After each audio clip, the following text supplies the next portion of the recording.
नमस्कार दोस्तों, आज हम लेकर आए हैं एक ऐसी महिला की कहानी जिसने प्रेम की पराकाष्ठा को छू लिया, जिसने भक्ति के नाम पर सारी दुनिया से विद्रोह कर दिया, जिसने राजमहल, रानी का ताज, सोने चांदी के गहने, शाही जेवर सब कुछ ठुकरा दिया, सिर्फ इसलिए कि उसका दिल किसी और ही दुनिया में बसता था।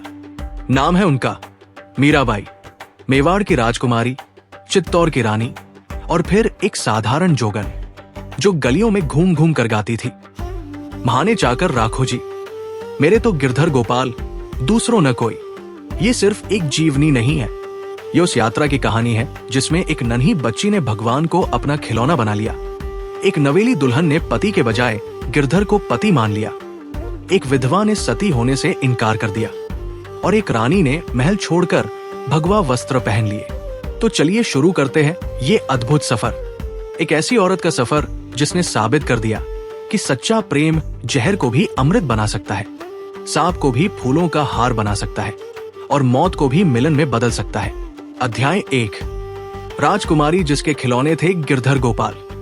लगभग 500 साल पहले सन 1498 के आसपास राजस्थान के मेड़ता नगर में राव दूदा जी के राजमहल में एक कन्या का जन्म हुआ।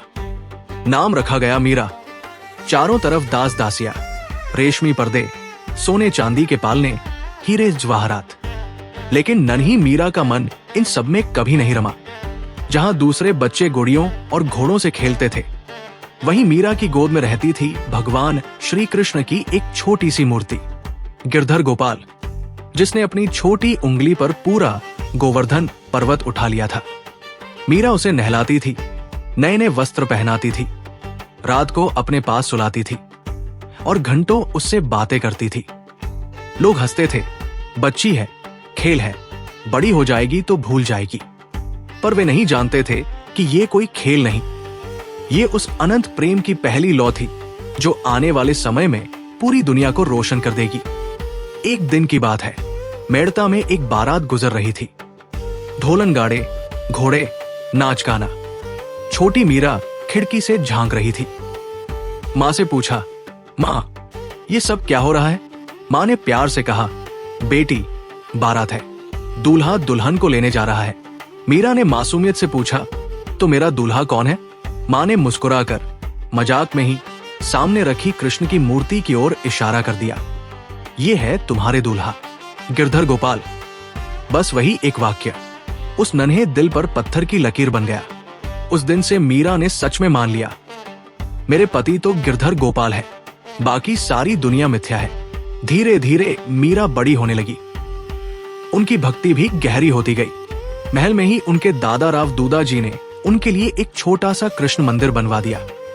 मीरा घंटों वहां बैठी रहती, भजन गाती, मूर्ति को निहारती। राजसी वस्त्र, आभूषण, नाच गाना, इन सब से उन्हें कोई लगाव नहीं था। उनका मन तो वृंदावन की गलियों में, यमुना तट पर अपने कान्हा के साथ रास रचाने के सपने देखता था। पर समय बदलता है। मीरा अब विवाह योग्य हो चुकी थी। एक राजकुमारी का विवाह किसी बड़े राजघराने में होना तय था और यहीं से शुरू हुआ उनके जीवन का सबसे बड़ा धर्म संकट। अध्याय 2, मेवाड़ की बहू पर मन वृंदावन में। सन 1516 मेवाड़ के महाराणा संग्राम सिंह सांगा के सबसे बड़े पुत्र युवराज भोजराज के साथ मीरा का विवाह तय हुआ। राजनीतिक गठबंधन, दो बड़े राजवंशों का मिलन, चारों तरफ जश्न। पर उस एक दिल में खुशी नहीं थी। मीरा ने रोते हुए कहा, मैं ये विवाह नहीं कर सकती, मैं तो पहले से ही गिरधर गोपाल की हूं। पर उस दौर में एक लड़की की इच्छा का कोई मोल नहीं था। आंसुओं को पीकर भारी मन से मीरा मेवाड़ की बहू बनकर चित्तौड़ पहुंची। दहेज में सोना चांदी, हाथी घोड़े, हीरे जवाहरात, किसी की परवाह नहीं। उन्होंने सिर्फ एक चीज अपने साथ ली, वही बचपन की गिरधर गोपाल की मूर्ति। वो मूर्ति अब उनका एकमात्र साथी थी। चित्तौड़ का किला, विशाल, भव्य, अपनी शान और परंपराओं के लिए प्रसिद्ध। नई बहू से अपेक्षा थी कुल देवी की पूजा करे, पर्दे में रहे, राजसी रीति रिवाज निभाए। पर मीरा ने पहला विद्रोह यही कर दिया। साफ शब्दों में कहा, मैं किसी और के आगे सिर नहीं झुकाऊंगी। मेरे तो गिरधर गोपाल, दूसरों न कोई। ये बात पूरे राज परिवार के लिए बिजली की तरह गिरी।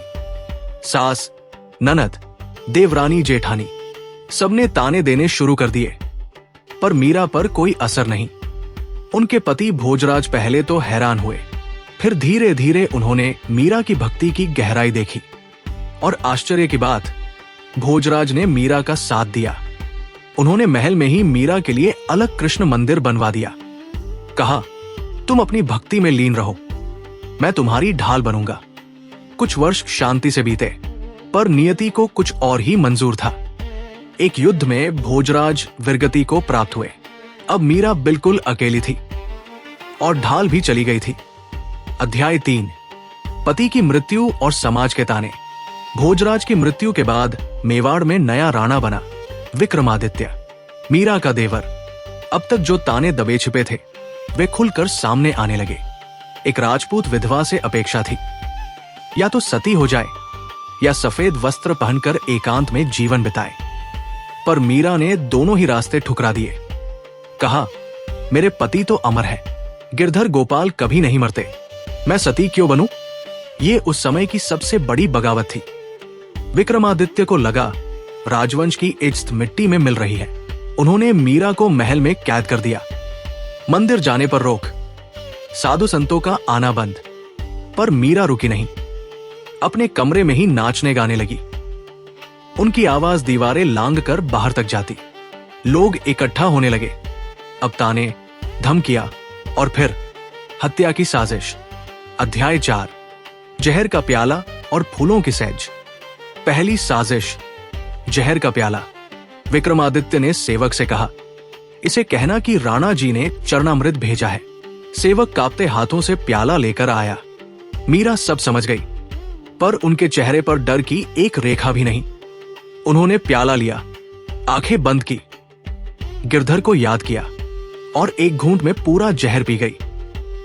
सबकी सांसें थम गई, पर हुआ कुछ और ही। जहर अमृत बन गया। मीरा हंस पड़ी और भजन गाने लगी। दूसरी साजिश, जहरीले सांप की टोकरी, फूलों से ढकी। मीरा ने श्रद्धा से टोकरी खोली। सांप निकला और चमत्कार, सांप शालिग्राम शिला बन गया। मीरा ने उसे उठाकर अपने गिरधर को पहना दिया। अब विक्रमादित्य को लगा ये औरत सामान्य नहीं, पर नफरत नहीं गई। अध्याय 5, महलों की जंजीरें तोड़कर। एक रात मीरा ने फैसला कर लिया।